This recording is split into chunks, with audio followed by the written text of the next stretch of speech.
In terms of low startup cost, or in some cases no startup cost at all, print on demand still remains a great side hustle. And once you've picked your niche, you need to do a few more things to get it out to the masses so you can ultimately profit from it. In this video, I'll share with you 3 tips that can help get your business a bigger head start. If it's your first time here, welcome to the Side Hustle Pursuit channel, where we give you strategies and tips to creating traction when creating a side hustle business. So be sure to subscribe and hit that bell notification for upcoming videos. If you're struggling with the idea of selling print on demand online, but you see everyone else doing it and doing well, what is their secret sauce? Are there some things you can do to create leverage for yourself? Of course there is. So let's get right to it and talk about these 3 things, starting with number 1, sell emotions. Let's face it, in today's world, if you could sell someone based on emotion, you can make an easy sale. But what is emotional-based selling? It's a selling technique that goes for the customer's feelings to influence a purchase.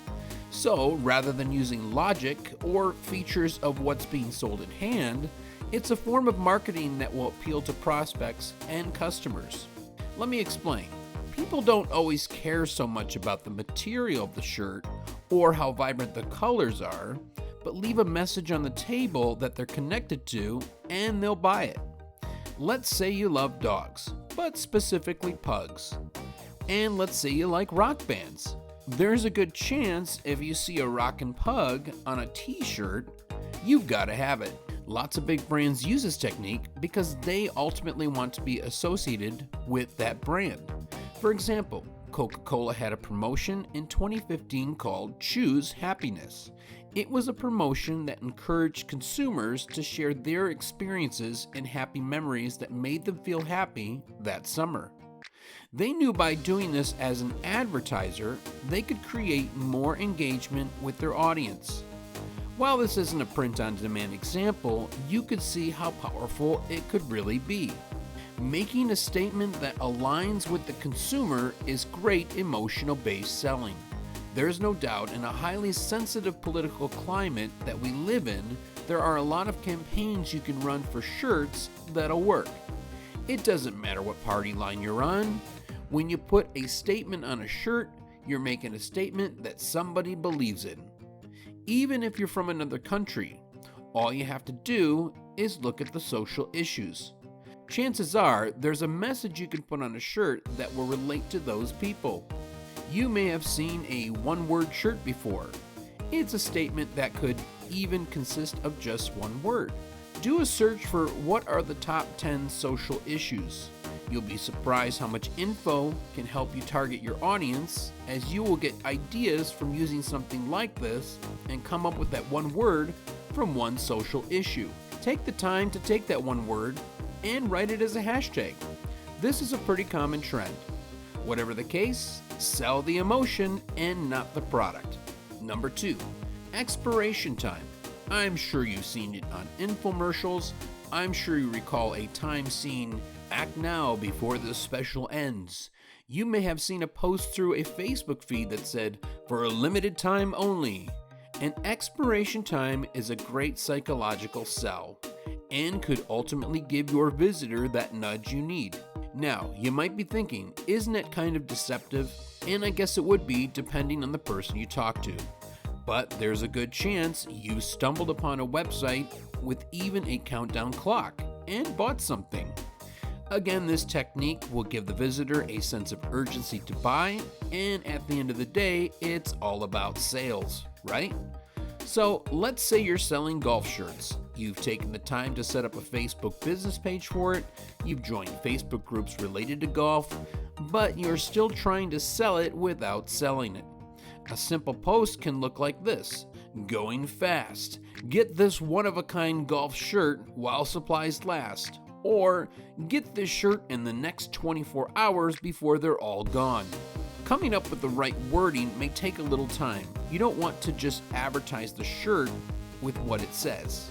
You need to make a connection with your audience. Sometimes you may tell people to share a shirt post with someone who likes that particular niche. So if it's a grandpa who plays guitar or a grandma that rides a motorcycle, you may mention in the post, share this with someone you know who likes, and of course, fill in the blank. Again, these were just a couple quick examples I wanted to show you here, but you can see how wording can make a difference with the idea of a purchase. If you want to get a little more insight as to what people are already doing for advertising, do a Google search for the Facebook ads library. It's there you will see a lot of advertisers. As an example, make your search specific with the keywords. So, once you've done your search for the Facebook ads library, go ahead and do the keyword search for golf shirts. Click to see the ad details to find out the copy they're using for their ads. This collecting of data based on selling will not only help you write a post, but tell you which shirts may be doing well. And again, that's just one example. It could be any type of shirt. So think about that when you are posting your copy. Moving on to number 3, think funny. Funny sells. People love sayings on a shirt, especially if they can relate. It's a conversation piece at times. Keep up with the trends and the lingo people use on a daily basis. Imagine something on a shirt like "Owl love you forever," and the shirt has the caption while sporting a picture of an owl with hearts around it. There are a lot of funny sayings that have been used over and over again. Look at other shirts to get ideas as well. I saw a yoga shirt recently that had a funny commentary. It said something like, "All I want is yoga and coffee." Not real funny or humorous, but to someone who likes yoga and loves coffee, maybe this is right up their alley. Sometimes you hear someone say, "That'd be funny on a t-shirt." If something was said and no one has said it on a t-shirt before, maybe you could be the first. Just make sure the person who said it knows if you're going to use it and what they said. You don't want to get in any sort of legal battle down the road. Think about play on words. How about a shirt that says "Speak now or forever hold your pizza"? It usually ends with the word peace, so this could be funny to someone, especially if they love pizza.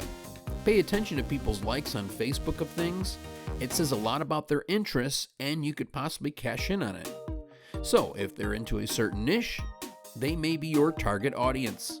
A simple technique to find what others may be advertising on Facebook is to head to the related Facebook groups. So if it's a frog Facebook group, I may do a quick search in the search bar for funny frog shirts. Use every resource you can for inspiration. Well, that's the end of the video, but tell us, which one will you start implementing? Do you like the idea of using an expiration time, selling emotion, or basing a shirt idea off something funny? We love to hear from you in the comments below. And as always, thanks for watching. And remember, take life by the horns. It's your rodeo. See you soon.